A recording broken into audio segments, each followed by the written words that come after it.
Hi guys, welcome to part 2. I'm Tim, this is Kathy with Taste Life with Us, and we're doing a series on travel planning. All right. Yeah, we've had to do a bunch of travel planning. So on the first video, we looked at planning a region with multiple countries. Yes. On this one, we're going to talk about how to plan a country with multiple destinations in it. Nice. Yeah. So, guess where we're going? where are we going? Bali. All right. Bali and a couple surrounding islands. And we leave in 2.5 weeks, so it's a good thing we finally planned it. Yes, it is. Hey guys, we just tried to go snorkeling for our third day here in Ahmed, and look at how rough it is.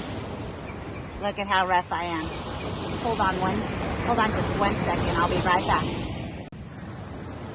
That's a little bit better. I wanted to come on here and tell you guys that this day is actually a great example of what I was going to come on here and tell you. We've been in Bali now for 3 weeks, and we're having a great time. But travel doesn't always go exactly the way you planned. For instance, today. Yesterday was stormy, but it was still smooth. We could see great. The day before, gorgeous sun, could see great. Today, gorgeous sun, can't see squat. Getting raked over the rocks. And sometimes travel's a little bit like that.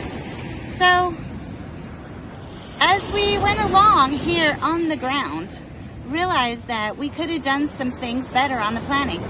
And so I actually did make some changes. I changed some accommodations, changed our ferry route, and found a way to fit in another week at a Hilton because that first week was amazing. So anyways, I want to share that with you at the end. Please be sure you stay till the end and see how we made the trip better, because you can make your trips better. And this is why you want to keep it flexible. So,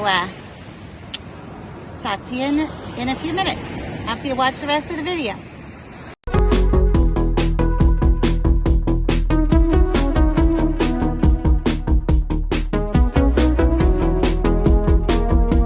You've got this great pyramid here that's she's going to be talking about, not me. What I'm going to say is what's at the top of this, and it's know thyself. Yeah. What does that mean?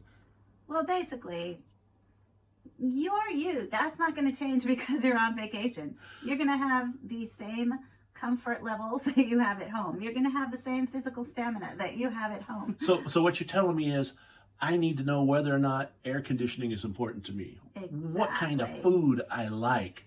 As you're choosing all this, just pick stuff that you're going to enjoy based on who you are, not based on who someone else is that you saw on TV. Yeah. Yeah, if you don't even work out, you're probably not hiking 10 miles to the top of a mountain to see a sunrise, right? True, especially in the dark. Saying I'm not.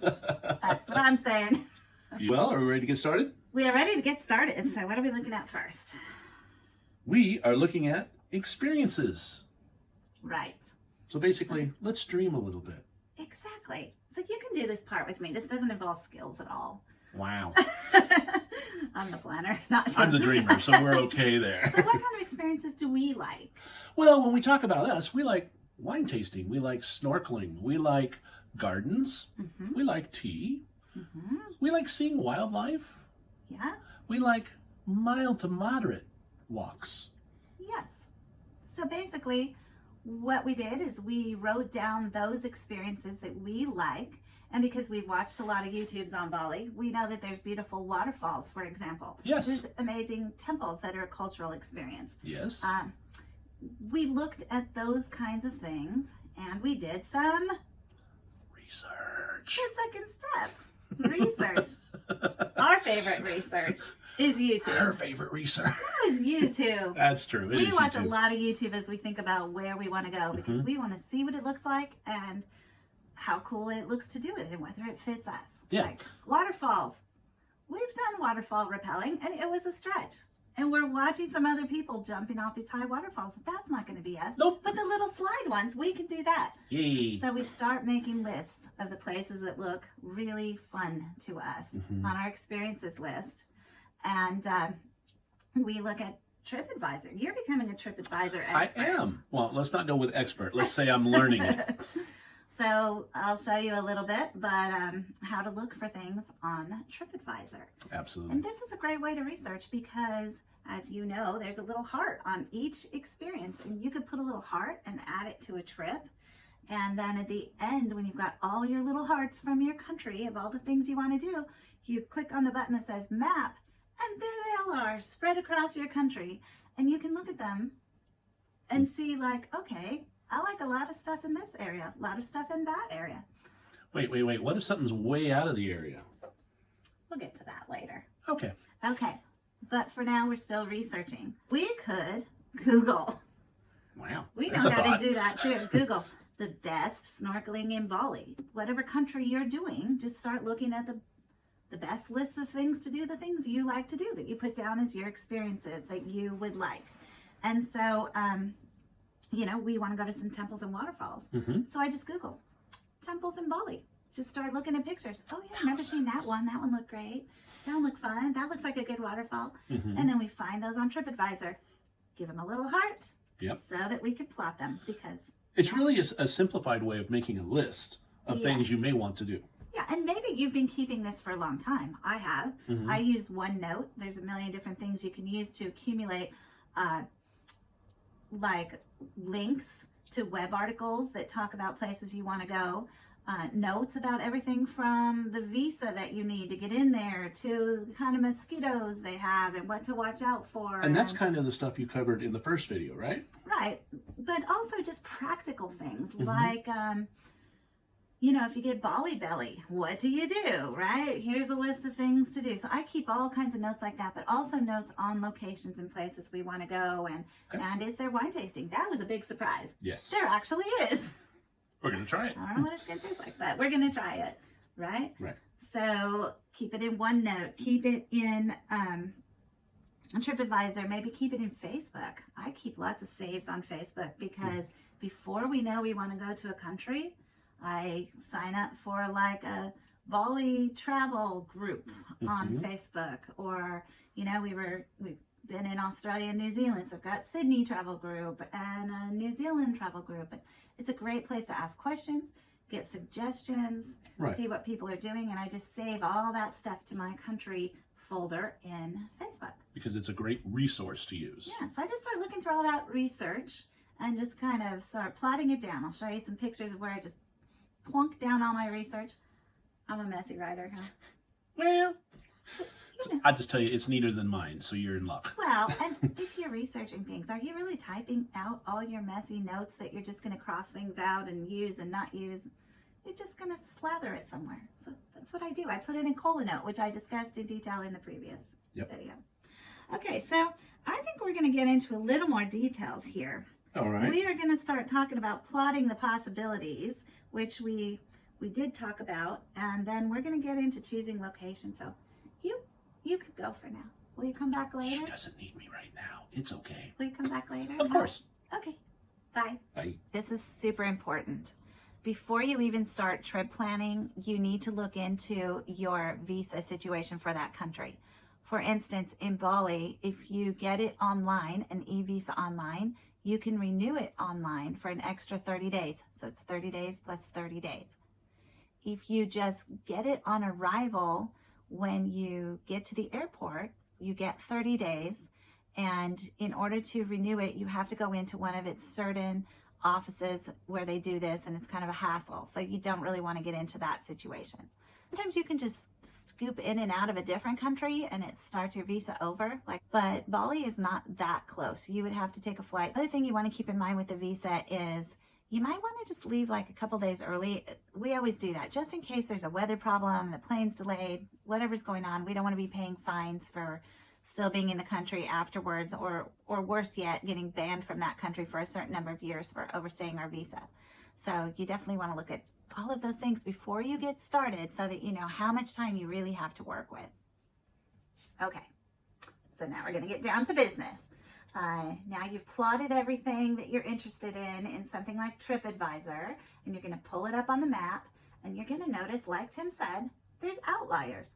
What do you do about that? Okay, so you're going to look at that place and say, do I really, really care about going there?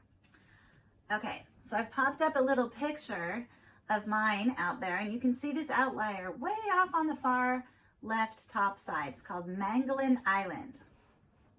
Do I want to go there or not? Turns out that's one of the best snorkeling places in Bali. So yes, heck yeah, we want to go there.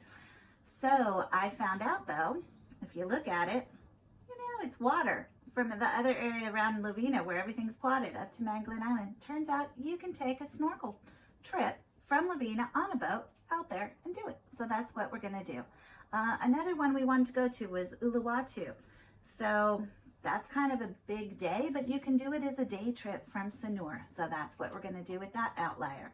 Some of the outliers, we're just not going to make it to them, and it's fine. There's lots to do and see, and we'll have to catch it on another trip or just narrow our options. So we're going to look at the cities that they seem to be centered around. So I picked out the cities, and I started looking into information of what we could do in each of those cities, and I'll put that up on the screen for you to see. Also, some of those things can be seen on the way between a location and the next location. This is easier in Bali because most transportation is done by private drivers, and a driver can drive you a little out of the way to go see this waterfall and then get back on track. Now, if you're taking public transportation, obviously you're not going to stop on a plane on the way between your cities. You're not going to stop on a train between your cities. So it kind of depends on what you're doing. If you're renting a car to get around, sure, stop in between. Every country is better suited to different transportation. So that is something we will be looking at also. Okay, now that we've chosen our basic locations, we have to think about how long do we want to stay in each location? How many things are there to do in that area? How tired do you think you're going to be? We tried to stay mostly week-long ones because that way we don't get too tired. We want to plan in rest.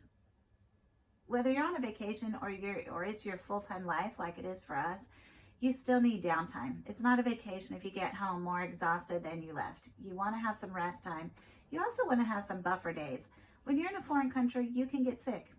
Even if you don't get like a parasite or something like that, you might just not feel 100% because you're eating different food. And you came on a plane, you might have caught a virus from somebody, now you got the sniffles, whatever it is. Just kind of plan in a little bit of time so that if you're in a place for a week and you want to see 3 things, you can cram them into the beginning if you're feeling great, or you can save them for the end if you're not feeling great at the beginning. You know, just have a little flexibility built in. Okay, sometimes weather is a factor too. Like the trip I just mentioned from Lovina out to Manjangan Island. What if it's really rough seas? We're gonna save that excursion day until it's a nice day. We don't want to be seasick. What's the point of that? Okay, you also want to start looking at your transitional transportation, because as you look at these cities, obviously they're going to fall into somewhat of a efficient circle or something. You're going to have to look at that and decide. There may be whole cities that, even though you've got a lot of stuff there, it's just too hard to get to, or it takes too much time. So start looking at that. Start looking about what could your transportation be to get there. There's lots of ways to find this out. A simple Google Maps search might help you. Rome to Rio might help you. If you're traveling in areas with a lot of trains, especially Europe, you might want to look at the man in seat 61. There's a lot of information on trains there, especially in Europe, but there are also transportation options for other countries, including ferries. So on our website, which is tastelifewithus.com, we have a travel planning page, and at the bottom of it are tons of apps, free apps, that can help you with all of this. And I do mention on each one kind of what we use it for. Some of them we'll mention in here. I threw in some extras on there because, you know, you want to be looking at ferries if you're in the islands, trains if you're in areas with a lot of trains, like that's an option in a lot of Southeast Asian countries, in Europe, South America. You might be looking more at a lot of long bus rides. Kind of depends where you are, what country.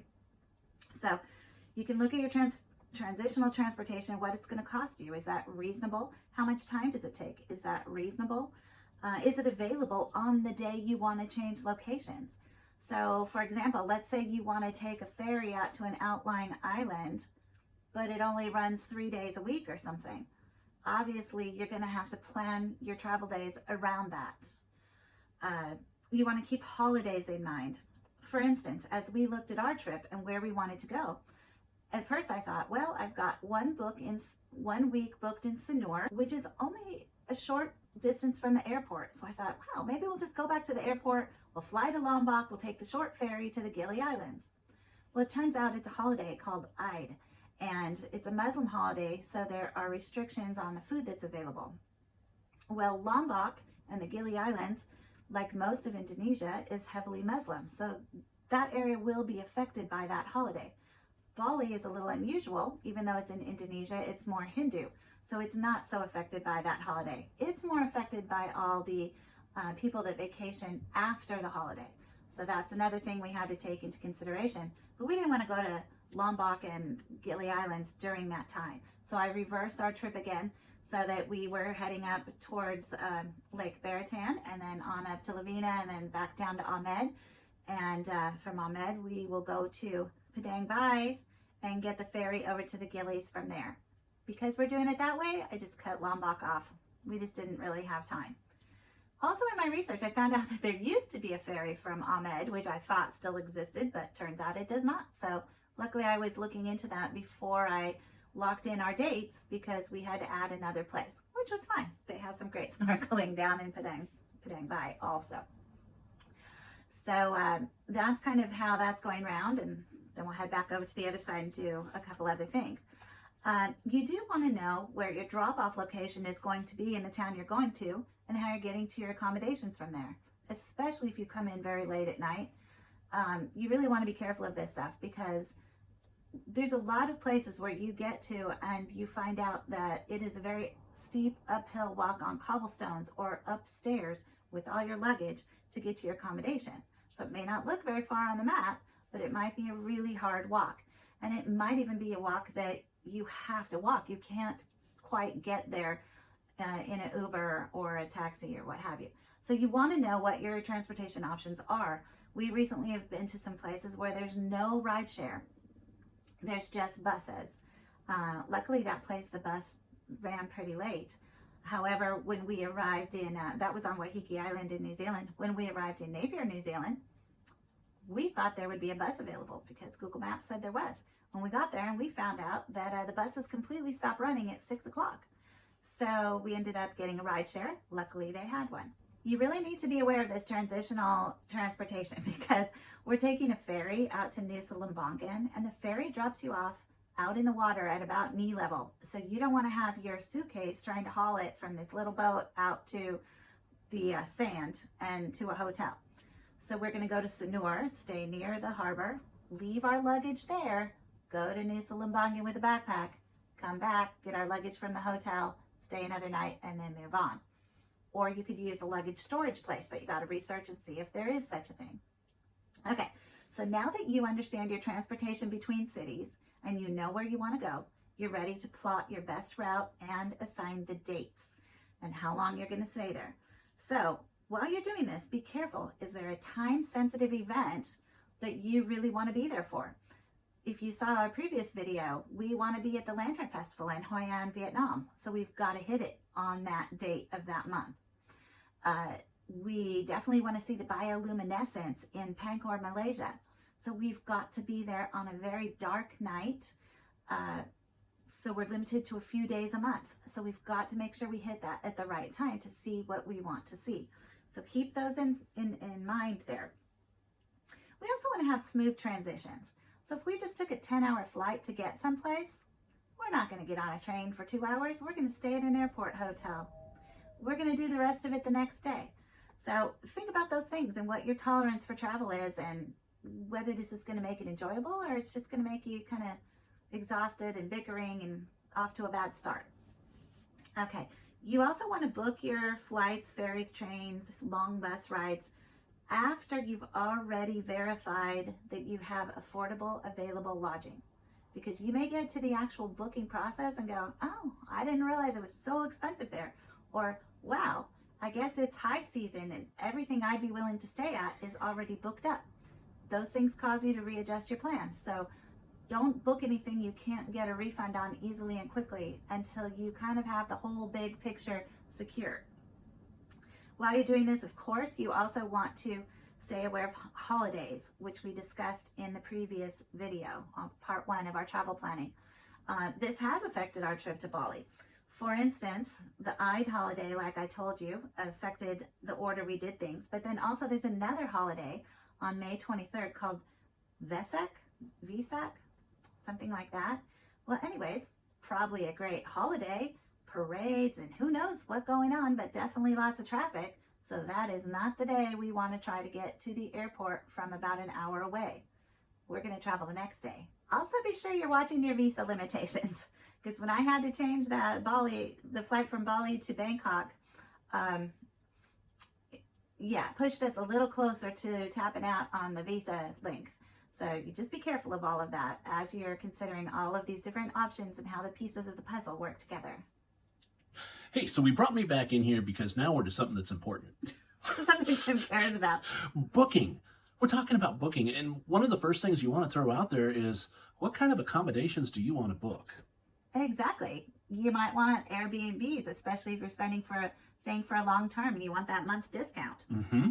Or the problem with those, though, is the cancellation policies. Yep. You don't want to get stuck. So it is nice when you can have those easy cancellation policies like on booking.com, which also does rent like apartments and things just like Airbnb. Yep. But it is easier to cancel. However, you do not get a month discount. So you can also book direct with some places too, and that's another option. That is another option. Yeah. So we want to book cheap.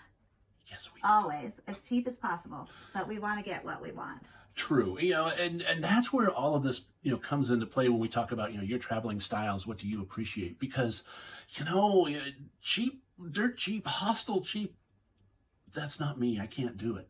So, you got to find kind of that cost effectiveness. And you have to look at how long you're staying there. If you're staying a short amount of time, a simple hotel room might be fine. But if you're staying for a month, you're going to want a couch, a table and chairs with so that you can set up and eat or work or whatever. Maybe a kitchen area where you can actually cook. Cook some of your own meals. Remember, cheap, save money. Yeah, saves money. So kind of depends on your situation. And, if you're in a place that has cheap meals like Southeast Asia, you might eat out most of the time. But you might still get sick of that and at least want a little kitchenette where you could make some fresh food. If you're staying a long time or you're staying in a place with expensive meals to eat out, you're probably going to want enough kitchen to really actually cook your own Survive a little meals. bit, yeah. Yeah. Now, what if you want a vacation from your vacation? We've done that already. We travel full time.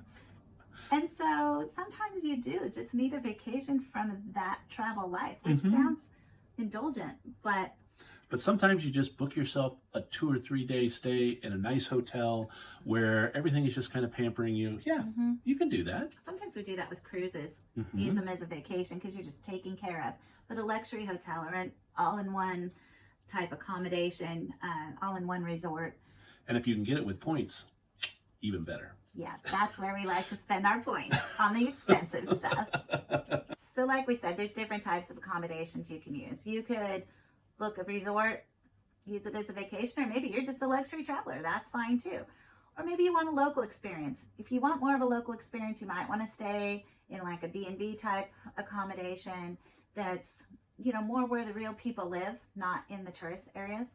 That'll also save you money and it'll keep you out of crowds because tourist areas, the prices are hiked up in the restaurants and then they're more crowded and they're more fake sometimes. There's a lot of stuff that's just curated for tourists. The people that live there don't do that stuff. You might want to be closer to the tourist areas if you're trying to take a bunch of tours out of there. For example, we're trying to take some ferries, some snorkeling excursions, things like that. Those leave out of the main tourist zones where all the hotels are because that's where the people that want to do that are staying. So in those situations, you do want to be in the tourist area. And you also want to consider your transportation and what's around you. So especially if you're staying a little farther out of town, there's pros and cons of that. First of all, you're more out where the grocery stores are. They're not going to be in there by the hotels, right? But on the other hand, your transportation options might be a little bit more limited. So you want to really look at public transportation maps and see, where do those go? Where are grocery stores? Where are restaurants? Where are laundromats? We like to stay what we call one layer out from the tourist area. So we're still close enough where most of the people, the locals, speak English because they work in the tourist industry. They're near the tourism industry. They're near a lot of international visitors, so a lot of them speak English. So it's a little bit easier to navigate. There's more signs that have English also on them. So that 1 or 2 layer out area is where you're going to get that. But it's a little bit more local area, so you have the local infrastructure that you need, like groceries. Google Maps and Apple Maps are not always that accurate. A lot of times they will say that something is level, and what that might mean is that there's a lot of ups and downs, but overall averaged, it comes out about level. Because we've been in a lot of areas where they say level, and that is not true. There's a lot of steep hills up, steep hills down. So that's not always accurate. Definitely look at the 3D maps, and you can kind of walk them along the path that you want to go to for a place that you know you're going to have to go, and kind of see, is this very level? Is it easy to find? Does it look safe? Those kind of things. It's not the easiest thing to do, but I usually do it on 1 or 2 things just to kind of get a really good feel for the area. I will say though that it never looks or feels like it does on that map.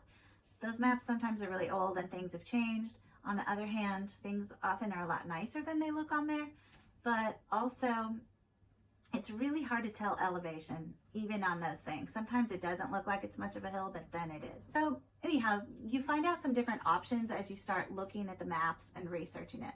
So you really want to zoom in on areas that you're looking at accommodations.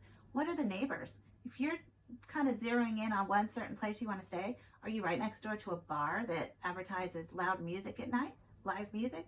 Are you right next to a freeway or a highway that's going to be noisy? Are you right next to a fire station that's going to be noisy? You know, you want to kind of look at those things. You want to see how close bus stops are, train stations are, all of those things.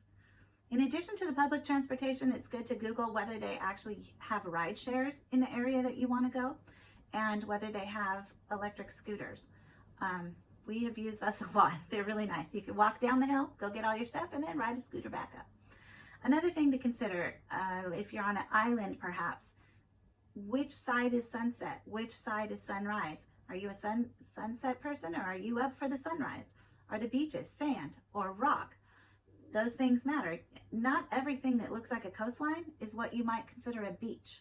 Some of them are sheer cliff walls that just go down. Some of them are hard gravel rocks. Some are pebbles. Some are covered in trash. Some are beautiful sand. Some are white sand. Some are black sand. I mean, there's a lot of different things you can find. Some are beautiful to walk along, but they're not usable. Some are swimmable. So just because it looks like a coastline, if you haven't traveled a lot, you might imagine whatever you normally go to at the coast as being what it's all like, and it's not all like that.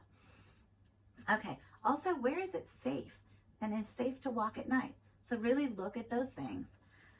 Then when you're ready to book your accommodations, I'm going to make a few suggestions. First of all, if you can use the same email address across all your booking platforms, that's really helpful. I somehow accidentally originally signed into Agoda with my Apple email instead of my Gmail, and it's messed everything up. I have to forward everything because TripIt, which I highly recommend as a travel tool, TripIt will automatically read your travel plans out of your main email address that you sign up for TripIt with. So in my case, that's my Gmail address, and it will import all of my reservations, my reservation numbers, dates, accommodation, address of the accommodation, whatever it can pull off of the confirmation, it will put in there. There's the free version and the pro version. The pro version I think is about $50 a year. I do have the pro version and I think it's worth it. I'll tell you a couple reasons why. One, when you look at your actual trip and the country you're going to, when you click on it, it'll come up with a bunch of information about the country, including whether tipping is common, the currency exchange rate, which I use Units Plus for that. Some common things like emergency contact information there. Just random things. I'm putting it up on the screen, but those things are worth it. The other thing it does is it tracks your flights, and TripIt will tell me that my gate's changed or my flight's delayed, usually way before the airline sends out a notice about it. So I love TripIt. It also has interactive airport maps to help you find airport lounges, to help you find your gate from where you started, because who wants to get off a plane that's late and find out they have 20 minutes to get to a different gate in a different terminal and they have to figure it out themselves? Not me. I just want to pull it up on the map and follow TripIt's directions. So I like TripIt Pro, but I've used TripIt free version for a long time, even longer than I've used TripIt Pro. Okay, so when you're ready to book things, you want to first book any of the stays that you have that are using points or award nights from your credit cards, because you really want to think about how long you're going to stay there. If you just have a one or two award night certificates, maybe that's how long you want to stay, or maybe you want to combine that with a paid stay. If you have enough points with certain hotels, you want to stay a set number of nights. For instance, if you have it with IHG, which there's tons of IHG hotels. One of them's Holiday Inn, but one of them's Crown Plaza. So they're across all price points. So we stay at IHG a lot, and the reason we love IHG is because if you use 3 award nights, like you're paying with points, the 4th one is completely free. That's really optimizing your stay.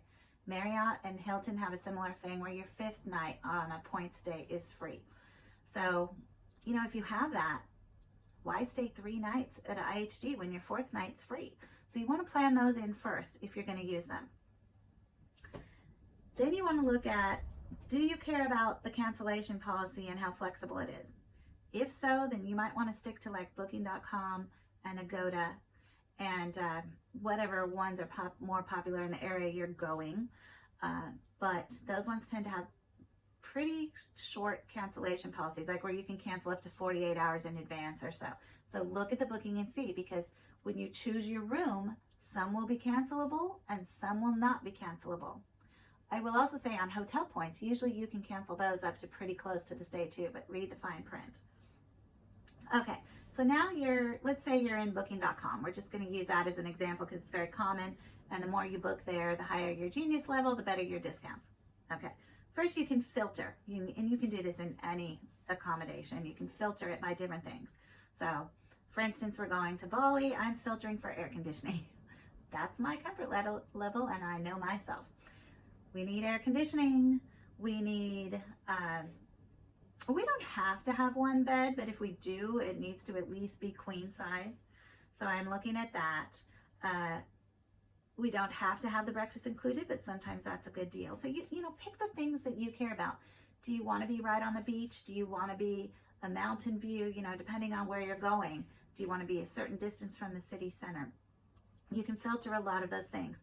So once you get a list of places, I always put them in map view first, not in list view, because I want to compare that map view to my TripAdvisor map of places I want to see. And I want to stay someplace that is located close to those places, right? And I want to factor in also what I previously talked about, which is where's public transportation, what's around there. I'm going to dig into that further once I know an actual place I'm going to stay and double check it. But I've already narrowed down kind of neighborhoods, right? So I'm going to compare those maps, and then I'm going to zoom in on the pictures. Those pictures are going to tell me how comfortable that bed looks, whether it has 2 pillows or 4 pillows. It's going to tell me whether there's a couch with cushions or no cushions, whether there's chairs that look comfortable, whether there's a table where we can play cards, whether there's a view or a balcony out that window, or I'm looking at trash cans or the side of a building. So kind of look at all those things, especially dial hard into the kitchen and the bathroom. See if the bathroom looks clean enough for you. Can you do a bathroom with no shower doors? Can you do an open air bathroom that the bugs can get into? Honestly, in Bali, you don't have a choice really in a lot of places, so I'm not too sure about that. But the open air ones, I made sure they've got mosquito nets over the bed at least. Okay, read the text. Are you being charged for electricity? Do you have hot water? There's literally places that don't have hot water. So you want to know those things. Do they have drinking water for you? In some places in the world, you can't drink water. So if they have drinking water in the room, bottled water, that's very helpful. You're looking at your neighbors to see if there's the loud bar, the highway, those kind of things. You're zooming in on the map around the accommodation to see what's there. And like I said, you're comparing it. You're looking at elevations. You're pulling up directions from that address to someplace you definitely want to go, maybe the beach or the grocery store or a certain tourist site, and you're looking at that exact route. What does that look like? How can I get there? You know, check these things out beforehand if you can. I'm going to say it's not always accurate. When we were in Napier, supposedly there is a bus stop right outside of our month-long Airbnb. That's partly why I picked it. The only bus that hardly ever went by was a bus that had been repurposed for a school bus. The bus that Google Maps says goes by every 40 minutes. I spent many days sitting right on the couch under that window, and that bus couldn't have gone by more than a few times if it went by. So I'm just saying it's not always accurate. Another thing you definitely want to look for when you're booking accommodations is discount codes and cash back. When you pull up, say, Agoda, it's going to give you options for coupons. You just have to click on them and it'll apply them. A lot of booking sites will apply multiple coupons. In part 4 of this travel series, we're going to talk all about how to save money.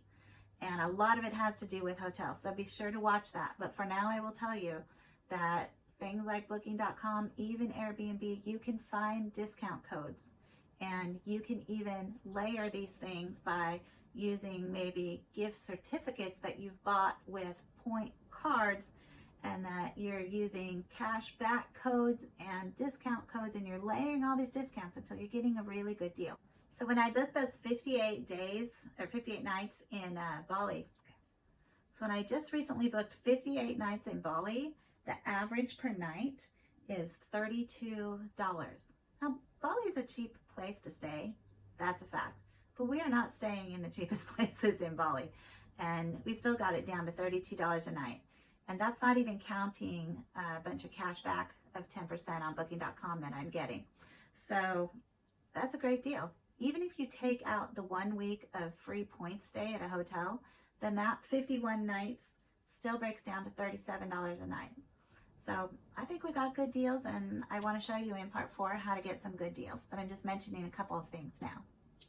Hey, I'm back again. What do you know? And it's time to really put the plans down now. Yeah, this is the fun part, right? This is what we're actually going to do when we're there. Absolutely. And this is where, as a couple or as travelers, you want to talk about it, because this is where that communication is really key and important to success. Yeah, and there may be times you want to do separate things. I mean, if he wants to go golfing, I might go do a cooking class. Actually, you really like to cook. You'd probably want to go. No, it's still cool. But you want to find things that you enjoy doing together, or coordinate so you can each do your own thing at certain times. And so this is where you're checking now on actual tours, tickets, kind of locking everything down as to what you need, right? Yeah, and I would highly recommend that if you want a ticket to somewhere. So just yesterday, we just planned all of South Island, New Zealand, because we're headed there tomorrow. Because we plan way ahead. So, Tim did a lot of that. Thank you very much. I did. He really did a lot of it. But well, I've been learning from you. You've been teaching me these steps. So at the beginning, he used to just find tours that cost money. But now we know, right? When we find a tour that goes someplace, we're like, hey, we're already right there. What if we just go to the website and we just buy the ticket and we don't pay the upcharge? Yep.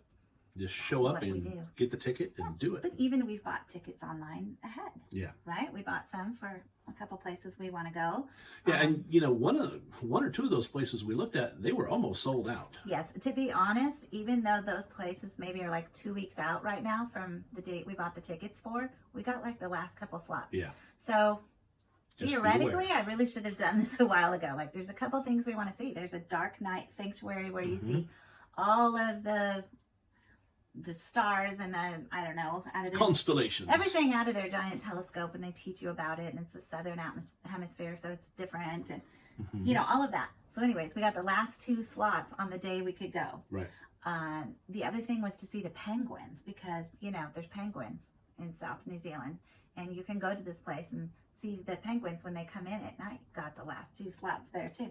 especially if you only have like 1 or 2 nights that you can do things Yes. in a spot, get those tickets early. Definitely. Yeah, I mean, if you know for sure you're going to be in a place and you know for sure exactly what you want to do because you've done all this planning, yeah, don't hesitate on those tickets. Yeah. And in fact, even in Bali, I was talking to a tour operator because going to Nusa Penida was expensive, and all we wanted to do was a couple snorkel spots. So I said, why don't we just get a snorkeling excursion from Nusa Lembongan? Most of them go out of Sanur, so I was checking to see if you could do that. Talking to an operator, and she said, oh yeah, we can do that. And I said, okay, so how far ahead should I book that? I don't need to do it yet. I don't know what the weather will be like. And she said, book it now. It's already booking up for May. And so, yeah, I mean, this is March. This is halfway through March, and it's already booked up through half of May. Now, she could have been telling us a fib, Maybe. but do we want to take those But she also chances? said you don't pay for it till you're there. So you can cancel it, or if the weather changes, whatever. So it's a low risk thing.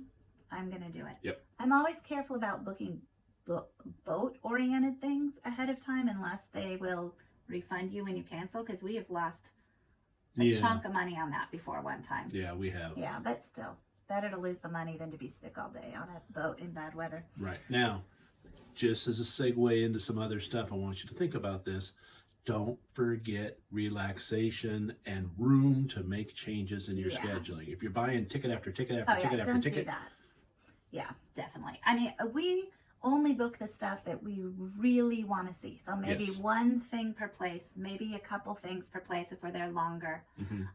But another thing to think about is restaurants, because she likes food. There's a couple of really good restaurants in Bali that, it's like Michelin chefs, and it's affordable there because it's a cheaper area. So are you sure it's affordable? if we're doing that, I mean, it's expensive for Bali, but it's a lot cheaper than going to it in LA.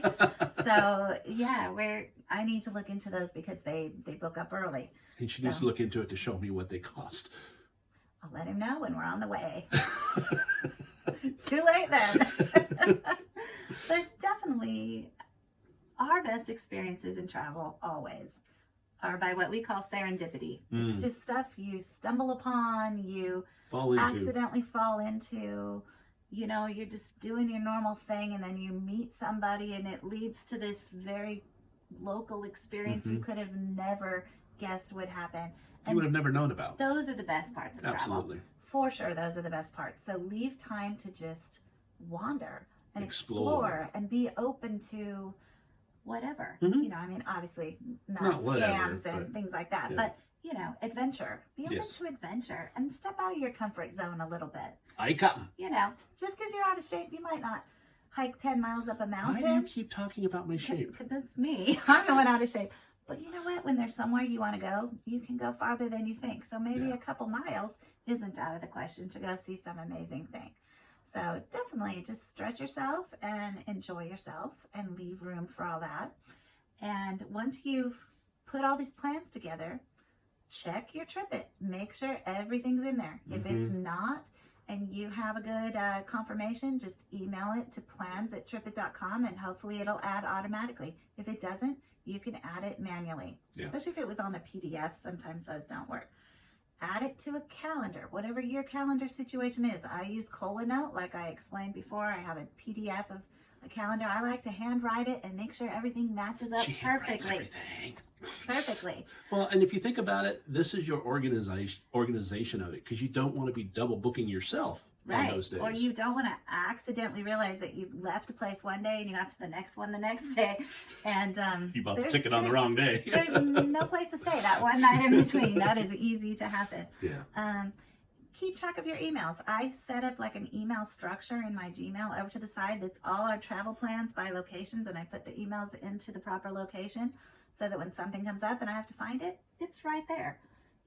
Our rental cars, our flights, our tours, our accommodations, everything. So you kind of use that like an electronic filing cabinet. An electronic filing cabinet, for sure. Different people use different ways. I mean, I do have a spreadsheet. I don't write everything by hand. I have a spreadsheet where That's for my benefit, so I can read it. I keep all the things that are booked and their booking number and which platform they're on, because that can be the biggest challenge. I booked this accommodation. Where is it? I use a lot of booking platforms. So I keep track of it there and keep track of the cost. So we Yeah. can keep track of our budget. Absolutely. Every place we go, we use Travel Spend, which is an app. We keep track of every dime that we spend so that we know, because it's easy to lose track of it all. Other people use different ones. Some people use Google Calendar, which my Google Calendar imports all my stuff too. So I have that there. I just don't like the way Google Calendar looks and operates. So that's a personal thing. That's a personal thing. You can use Google, the Google Maps part, the My Maps, where you can actually plot your trip. You can put an itinerary into TripAdvisor. You've already got the stuff you want to do. You can add your accommodations and things in there for an itinerary. You can use other paid organizing apps like Wanderlog or Tripsy. I just kind of stick to the free stuff. I don't overcomplicate it. I keep it pretty simple. I don't overplan it. Hey guys, when I came to you at the beginning of the video to tell you things had changed, and I wanted you to stay tuned until the end, I think you can see things have really improved. So I want to tell you what we changed in our travel plan and some of the lessons we learned. And at the end, I'm gonna get real with you. So hang on. So one of the things we changed was when we got to Sanur and we were walking around, we were seeing vendors that sold ferry tickets.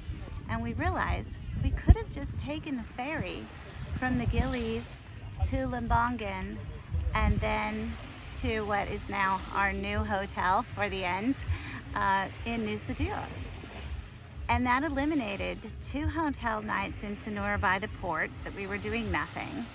It eliminated 1 ferry ride, and it eliminated a night in Padang Bai, which was a place we were okay with going, but we weren't big on it. So it also eliminated a giant drive in between Padang Bai and Sanur. So what we did was we changed things up. Now I did, unfortunately, don't make this mistake, have one uncancelable hotel room. And I did lose a couple $100 on that. Only lost 25 on another one. I think our total was about 225, 250 that we lost. But we also saved a lot of money by not needing a private driver, not needing some of the extra things. And we got a whole extra week for free at the Grand Hyatt in Nusa Dua. So that was a huge bonus and something we were excited about, and it was worth it. So don't be afraid to change your plans once you're on the ground and you realize that you want it to be a little bit different than you thought. Another thing that we changed was when I was looking at booking new hotels in the Gilis, I realized in some of the reviews that they mentioned that some hotels had freshwater showers, which would imply some did not. So I started looking more closely. Turns out most of the water in the showers here in the Gilis, because we're on Gili Air right now, are salt water. I just can't wash my hair in salt water. I'm sorry, I just can't do it. So when I looked for new hotels, I was very happy to pay a little bit extra and get a fresh water shower in each one. So kind of be aware of those things when you're reading reviews. Sometimes they're surprising and they definitely cause a pivot. So we spent a little bit more in that respect, but we also saved a week by having a free week at the Hyatt. Okay, I want to get real about a couple things. You guys, travel is never what you expect. Sometimes it's way better, and in most cases, it has been way better. Sometimes, you know, you didn't realize there was going to be bugs all over the floor of your hotel room and you had to kill centipedes every day, because that happened. By the way, definitely look for bed bugs. Anyways, sometimes they're worse. But the point is, you just have to roll with the punches. If you want to travel internationally, it's never going to be what you thought it was going to be. Even you order a hamburger with ketchup and fries in a restaurant, it's not going to taste like a US hamburger, ketchup and fries unless maybe you're at a Western hotel. Otherwise, the ketchup's going to be a little sweeter, a little spicier, you know, French fries are going to be made different, the hamburger's got different condiments on it. There's no ranch dressing hardly anywhere outside the US. What I'm saying is you got to let go of all the expectations and take it for what it is wherever you are, and just be so happy that you're traveling. and realize that most of the time you're in paradise like this, and things are way better than you could ever imagine. One thing that we really learned in the course of all this also is that places are so great that you're like, I just want to stay here for the whole time I'm in this country. Should I just cancel the whole rest of my trip? We have been tempted. And I'm just going to say don't do it, because the next place might be even more amazing. The next one, more than that. And even if they're not more amazing, they're different, and you're going to learn valuable things there, and you're going to love them in their own way, because you'll love everywhere in their own way. Everywhere we go, we say, this is the best place we've ever been. I want you to have that. So don't just cancel everything and stay in one spot. It's fine to stay in one spot if that's the way you booked it, but if you didn't book it like that, don't chicken out of the rest of the places. Once in a while, you're gonna get sick, especially if you travel a lot or you travel full-time like we do. That's life. You're gonna get sick. Whether you ate something bad or you caught something from someone, or who knows, you just got too exhausted, I don't know, or dehydrated, you're going to get sick. You just roll with it and hope you're in a resort that's really gonna work with you and give you mashed potatoes and peanut butter toast for breakfast. We got lucky. Other things are gonna happen. The weather is not gonna cooperate sometimes. Ferries are gonna get canceled. Flights are gonna be delayed. You just have to do your best to plan all of that into your travel. Give yourself cushions everywhere you go. Try to book things that are cancelable at least till a week ahead, if not a couple days ahead, so that you can pivot if you need to pivot. So that's my best advice. And I'm just gonna tell you, get off the couch, get out there, travel, because we're living the dream. And I want you to live the dream too. It works out. Now, all that said, I am kind of a type A person. Kind of. So I like to have enough planned and enough ahead that we have something, depending on where we're going. You're going to peak season in Europe, you better plan that sucker way ahead. Yeah. You know, you're going to someplace off the beaten track on a low season, you could probably just show up. Yeah. But, you know, it just depends on where and when you're going and your own comfort level. Right. Now, you know thyself. Yeah. You are a type C person. You could probably just show up and wander around until you found a hotel, huh? I really could. And it wouldn't have a great bed, it would not have a couch, and it might not have ACs. But then he complained the whole time that he was missing those things. I might complain, but I can also sleep on an airplane, in a bus. I have no trouble. I can sleep just about anywhere for a period of time. Yeah, but I can't. So know yourself. Let's just go back to the beginning. Know yourself, know your personality, right, for where you're going to go, for what you're going to book there, and for how organized it needs to be for you, and how far ahead it needs to be for you. If you're the backpacker type and you can just show up someplace and figure out the visa while you're on the bus on the way there, go for it. You know, that's just not my personality. If you're more like me and you like to plan, then plan. Hopefully this gives you some steps and some things to think about, and makes your trip a little bit smoother. Be sure you stay tuned for part 3 and 4. Part 3 is all about saving money on everything. I think I might have said earlier that was part 4. No, it's part 3. It's next. It's important. Oh, part 4. Yeah, part 3 is about saving money. That's important. But part 4 is about how to prepare and arrive in a country. Because you've got currency issues, you've got weather and event things, you've got medicines that you're not allowed to bring into the country, you've got vaccination issues you need to think about. You need to find an ATM, you need a way to work your phone when you get there. You know, there's just a lot of little things that you should be doing, or you definitely want to think of before you show up and you don't have what you need. Well, here's the thing. You don't have to do them, but your life will be so much smoother and easier if you do. And that's kind of what all this planning is about. Exactly. It's about making sure that you travel smoothly. So good luck on your planning. Realize things will go wrong and you stay flexible, because that's life. Not everything goes right. Planes get canceled. That's life. That's hotels burn down. We've been in a hotel fire. We know this for a fact. Life happens. The most important thing to remember in all travel is to be flexible, go with the flow. Things happen. No matter how much you plan, nothing's ever going to go perfectly. But we hope that this helps you some. Absolutely. Don't forget to like and subscribe to see what's coming up in the next 2 parts. Yeah, hit the notification bell so that you know when we post it. Thanks again for watching. Bye.